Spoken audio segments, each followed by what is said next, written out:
Hello everyone, আশা করি সবাই ভালো আছেন। এই ভিডিওতে পাইথনে হোয়াইল লুপ কেন ইউজ করা হয় এবং কিভাবে ইউজ করা হয় এই জিনিসটা দেখব। প্রথমে আমরা দেখি যে হোয়াইল লুপ আসলে কেন ইউজ করা হয়। যেমন ধরেন আপনি লিখতে যাচ্ছেন প্রিন্ট বাংলাদেশ। তো এটা আসলে খুবই সহজ যে প্রিন্ট বাংলাদেশ লিখে আমরা যদি কোডটা রান করি তাহলে দেখবেন আমাকে দেখাচ্ছে বাংলাদেশ। এখন ধরেন এই সেম জিনিসটা মানে বাংলাদেশ লেখাটাকে আপনি 100 বার প্রিন্ট করতে পারেন। তাহলে আপনি কি করবেন, খুব সিম্পল, কোডটাকে কপি করে বারবার পেস্ট করে দিবেন, প্রতিবার পেস্ট করে দিবেন। তো পেস্ট করলে কি হবে, আপনি যতবার পেস্ট করবেন ততবারই কোডটা আমাকে বাংলাদেশ লেখাটা প্রিন্ট হয়ে যাবে। যেমন এখানে আমরা 3 বার লিখেছি, আমাকে 3 বার বাংলাদেশ দেখাই দিল। এখন 100 বার যদি বাংলাদেশ প্রিন্ট করতে হয় তাহলে আপনাকে সেম ভাবে 100 বার লিখতে হবে। এখন একটু চিন্তা করুন যে এই একটা কাজ করার জন্য আমাকে একই কোড 100 বার লিখতে হচ্ছে। এই জিনিসটা অবশ্যই কোনো স্মার্ট জিনিস না। তো এই কাজটা খুব ইজিলি আমরা করতে পারি হোয়াইল লুপ ইউজ করে। তো এখন আমরা দেখব যে এই কাজটা আমরা হোয়াইল লুপ ইউজ করে কিভাবে করতে পারি। তো আমরা প্রথম হোয়াইল লুপের স্ট্রাকচারটা একটু দেখি। আমরা এখানে যদি দেখি যে হোয়াইল লুপে প্রথম হচ্ছে ইনিশিয়ালাইজেশন থাকে। ইনিশিয়ালাইজেশন মানে হচ্ছে এটা স্টার্টিং, মানে কোথা থেকে স্টার্ট করবে এই স্টার্ট ভ্যালুটা দেওয়া লাগে। তারপর হচ্ছে হোয়াইল লিখতে হয়, লেখার পর একটা কন্ডিশন দিতে হয়, কন্ডিশনটার পরে আমাকে একটা সেম দিতে হয়। এই সেম দেওয়াটা খুব গুরুত্বপূর্ণ, কারণ সেম যদি না দেন তাহলে কোডে এরর আসবে। তারপর হচ্ছে এই হোয়াইল লুপের ভিতরে একটা স্টেটমেন্ট থাকে বা বডি থাকে, তারপর ইনক্রিমেন্ট বা ডিক্রিমেন্ট থাকে। এখন এই ইনক্রিমেন্ট বা ডিক্রিমেন্ট যে সব হোয়াইল লুপে থাকবে এরকম না। আপনার হোয়াইল লুপ যদি ইনফাইনিট হোয়াইল লুপ হয় তাইলে ইনক্রিমেন্ট বা ডিক্রিমেন্ট নাও থাকতে পারে। আর তারপর হচ্ছে আমরা হোয়াইল লুপ থেকে বের হয়ে যাব রেস্ট অফ দ্য কোড, মানে হোয়াইল লুপের পরে যে বাকি কোডটা আছে সেই কোডটা লিখে দেব। তো হোয়াইল লেখার পর এখানে আমার একটা ইন্ডেন্টেশন দিতে হবে। এই যে হোয়াইল লেখার পর এই জায়গাতে একটা ইন্ডেন্টেশন দিতে হবে। তো এটা দিয়ে বোঝা হচ্ছে এই পার্টটুকু হচ্ছে আমার হোয়াইল লুপের ভেতরে। তো এই ইন্ডেন্টেশনটা যখন আপনি পাইচার্মে কোড লিখবেন তখন অটোমেটিকই হয়ে যায়। আমরা যদি এটা ফ্লো চার্টটা একটু দেখি, যে প্রথম আমাদের হোয়াইল লুপটা শুরু হবে, শুরু হওয়ার পর সে চেক করবে যে আমার যে কন্ডিশনটা আছে এই কন্ডিশনটা ট্রু কিনা। এই যে আমরা এখানে একটা কন্ডিশন লিখবো, এই কন্ডিশনটা ট্রু কিনা। যদি কন্ডিশনটা ট্রু হয় তাইলে সে হোয়াইল লুপের ভিতরে বা হোয়াইল ব্লকের ভিতরে যে কোডটা আছে এটাকে এক্সিকিউট করবে, মানে এই কোডটাকে সে এক্সিকিউট করবে। করার পর আবার সে প্রথম দিকে চলে যাবে, তারপর আবার চেক করবে যে কন্ডিশন ট্রু কিনা। ট্রু হওয়ার পর তারপর আবার পরের কোডটা এক্সিকিউট করবে, তারপর আবার চলে যাবে। যতক্ষণ পর্যন্ত এই কন্ডিশন ট্রু হতে থাকবে সে প্রতিবার এই ভেতরের যে মানে হোয়াইল লুপের ভেতরে যে কোডটা আছে এই কোডটাকে এক্সিকিউট করতে থাকবে। যখনই কন্ডিশনটা ট্রু হবে না তখন সে হোয়াইল লুপ থেকে বের হয়ে যাবে এবং বাকি যে কোডটা আছে মানে হোয়াইল লুপের পরে যে বাকি কোডটুকু আছে সেই কোডটাকে সে রান করে দিবে। যেমন এইখানে যদি আমরা একটা দেখি যে এখানে প্রথম ইনিশিয়ালাইজেশন i ইকুয়ালস টু 1 ধরে নেওয়া হয়েছে, মানে i এর ভ্যালু প্রথম আমরা ধরলাম কত 1। তারপর দেখলাম যে while i smaller than equal 5, মানে i এর মান যখন 5 থেকে ছোট হবে তখন প্রিন্ট i, মানে i এর মানটা প্রিন্ট করো এবং পরবর্তীতে i equals to i plus 1 হচ্ছে ইনক্রিমেন্ট, মানে i এর মান 1 করে বাড়ায় দাও। তারপর আমরা হোয়াইল লুপ থেকে বের হয়ে গেলাম, বের হয়ে প্রিন্ট ডান সাকসেসফুলি লিখলাম।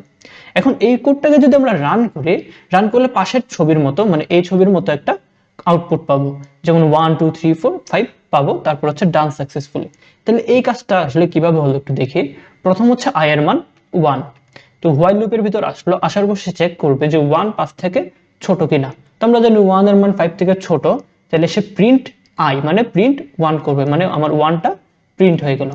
তারপর সে কি করবে, i equals to i plus 1 equals to 1, i plus 1 বলতে বোঝা যাচ্ছে এই 1 এর সাথে মানে আগে যে 1 ছিল এটার সাথে সে 1 যোগ করে দিবে, তাহলে i এর মান কত হয়ে গেল 2। তারপর সে আবার প্রথমে ফিরে আসবে, আসার পর চেক করবে যে 2 5 থেকে ছোট কিনা। 2 যেহেতু 5 থেকে ছোট সে আবার 2 প্রিন্ট করবে, তাহলে আমার 2 প্রিন্ট হয়ে গেল। তারপর সে কি করবে, এই 2 এর সাথে আরো 1 যোগ করে সেটাকে i তে স্টোর করবে, মানে এখন i এর মধ্যে স্টোর করবে 3। তারপর আবার চেক করবে যে 3 5 থেকে ছোট কিনা, যেহেতু 3 5 থেকে ছোট তাহলে সে প্রিন্ট 3 করবে, তাহলে আমার 3 প্রিন্ট হয়ে গেল। তারপর i equals to i plus 1, তাহলে i এর মান এখন হয়ে যাবে 4। তারপর আবার সামনে যাবে, যাওয়ার পর চেক করবে যে 4 এর মান 5 থেকে ছোট কিনা। 4 এর মান অবশ্যই 5 থেকে ছোট, তাহলে প্রিন্ট i, মানে আবার 4 প্রিন্ট করে দিবে। তারপর i এর মান হয়ে যাবে 5 এখানে। 5 হওয়ার পর সে আবার চেক করবে 5 কে 5 থেকে ছোট কিনা, অবশ্যই ছোট না, কিন্তু এখানে একটা সমান চিহ্ন দেওয়া আছে 5 থেকে ছোট বা সমান। যেহেতু 5 5 থেকে ছোট বা সমান মানে 5 5 এর সমান, তাহলে সে প্রিন্ট i মানে 5টাকেও কি করবে সে প্রিন্ট করবে, তাহলে এখানে 5 প্রিন্ট হয়ে গেল। তারপর কি হবে, এই 5 এর সাথে 1 যোগ হয়ে 6 i এর মধ্যে স্টোর হবে। তারপর সে চেক করবে যে 6 5 থেকে ছোট বা সমান কিনা। তো আমরা জানি অবশ্যই 6 কি 5 থেকে বড়, 5 থেকে ছোট বা সমান নাই, এর মানে এই কোডটা এই কন্ডিশনটা তখন ফলস হয়ে গেল। তাহলে যখনই ফলস হয়ে যাবে তখনই সে এই হোয়াইল লুপ থেকে বের হয়ে যাবে, বের হয়ে সে পরে রেস্ট অফ দ্য কোড মানে হচ্ছে বাকি যে কোডটুকু আছে যেমন ডান সাকসেসফুলি এই জায়গাটা প্রিন্ট করে দিল। তাহলে আমার চলে আসলো ডান সাকসেসফুলি। এখন আমরা একটু পাই চার্মে চলে যাই। চার্মে এখন গিয়ে ধরুন আমরা লিখে দিচ্ছি, ধরেন ইনিশিয়ালাইজেশন ধরে নিলাম, আমরা যে কোডটা একটু আগে বলতাম এই কোডটাই করার চেষ্টা করি।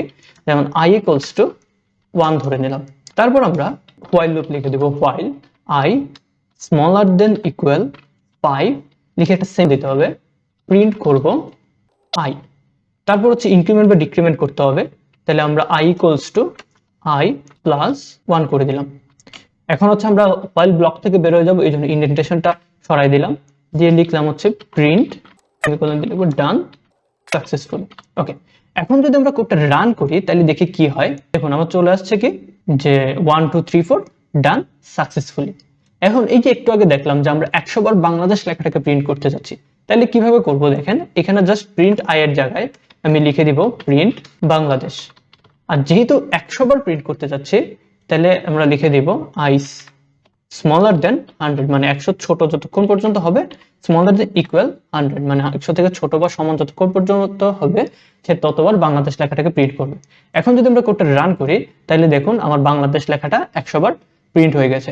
তাহলে দেখুন এই বাংলাদেশ লেখাটাকে 100 বার প্রিন্ট করার জন্য আগে হয়তো আমাকে 100 বার প্রিন্ট ফাংশনটা লিখতে হতো, এখন কিন্তু একটা হোয়াইল লুপ দিয়ে মাত্র 3 লাইন ইউজ করে আমি এই বাংলাদেশ লেখাটাকে 100 বার প্রিন্ট করে ফেলতে পারি। এখন ধরুন এই যে ইনক্রিমেন্ট বা decrement i equals to i plus 1, এটা আসলে সব কোডে থাকে না। যখন আপনি ইনফাইনাইট লুপ লিখবেন তখন আসলে i equals to i plus 1 বা ইনক্রিমেন্ট বা ডিক্রিমেন্ট লিখবেন না। তো এই i equals to i plus 1 যদি আমরা না দিই তাহলে কি হয় একটু দেখি আমরা। দেখুন যে বাংলাদেশ লেখাটা কন্টিনিউয়াসলি প্রিন্ট হচ্ছে, মানে ইনফাইনাইট, সে যতক্ষণ পর্যন্ত কোডটা রান হবে ততক্ষণ পর্যন্ত বাংলাদেশ লেখাটা প্রিন্ট হতে থাকবে। কারণটা কি একটু দেখেন, এখানে i ইকুয়ালস টু 1, এখানে সে চেক করবে i এর মান 100 থেকে ছোট কিনা। i এর মান যেহেতু 1 অবশ্যই 100 থেকে ছোট, সে বাংলাদেশ প্রিন্ট করবে। তারপর আবার লুপের প্রথমে চলে যাবে, দেখবে যে i এর মান 100 থেকে ছোট কিনা, i এর মান তো 1ই আছে, তাহলে i এর মান আবার 100 থেকে ছোট, সে আবার বাংলাদেশ লেখাটাকে প্রিন্ট করবে। তো এটা আসলে ইনফাইনাইট বার চলতে থাকবে, কারণ i এর মান কখনোই বাড়তেছে বা কমতেছে না, i এর মান সবসময় 1 থাকতেছে এবং 1 সবসময়ই 100 থেকে ছোট। এই জন্য আমরা এখানে ইনক্রিমেন্ট বা ডিক্রিমেন্ট অ্যাড করি। তো কখনো কখনো এই ইনক্রিমেন্ট বা ডিক্রিমেন্ট মানে ইনফাইনাইট লুপ কাজে লাগতে পারে, তবে ম্যাক্সিমাম টাইম যদি ইনফাইনাইট লুপ এখানে কোনো কারণ ছাড়া ইউজ করেন, আপনি যদি ভুলে কোনো কারণে ইনক্রিমেন্ট বা ডিক্রিমেন্ট ইউজ না করেন তাহলে সিস্টেমটা হ্যাং করবে। এখন তাহলে ইনফাইনাইট লুপ কি ইউজ হয় না? হয়, ইনফাইনাইট লুপ ইউজ হয়। তো ইনফাইনাইট লুপ যদি ইউজ করতে হয় তাহলে হয়তো আমরা স্পেশালি মানে ভেতরের যে স্টেটমেন্ট বা বডিটা আছে এই বডিটা একটু স্পেশাল ভাবে লিখতে হয়। তো এই জিনিসটা কিভাবে লিখতে হয় এটা আমরা পরবর্তীতে দেখবো। শুধু একটা দেখি যে ইনফাইনাইট লুপ যদি লিখতে হয় তাহলে আমরা এই ইনক্রিমেন্ট বা ডিক্রিমেন্ট এই জিনিসটাকে অফ করে দেব, মানে এটাকে লিখবো না। অথবা এইখানে যদি আমরা হোয়াইল ট্রু লিখে দিই তাহলে আসলে ইনফাইনাইট লুপ লেখা যায়। তো এই ভিডিওটা এতটুকু পর্যন্তই। আশা করি যে হোয়াইল দিয়ে কিভাবে লুপ লিখতে হয় এই জিনিসটা মোটামুটি আপনাদের ধারণা হয়ে গেছে। ধন্যবাদ সবাইকে, সবাই ভালো থাকবেন।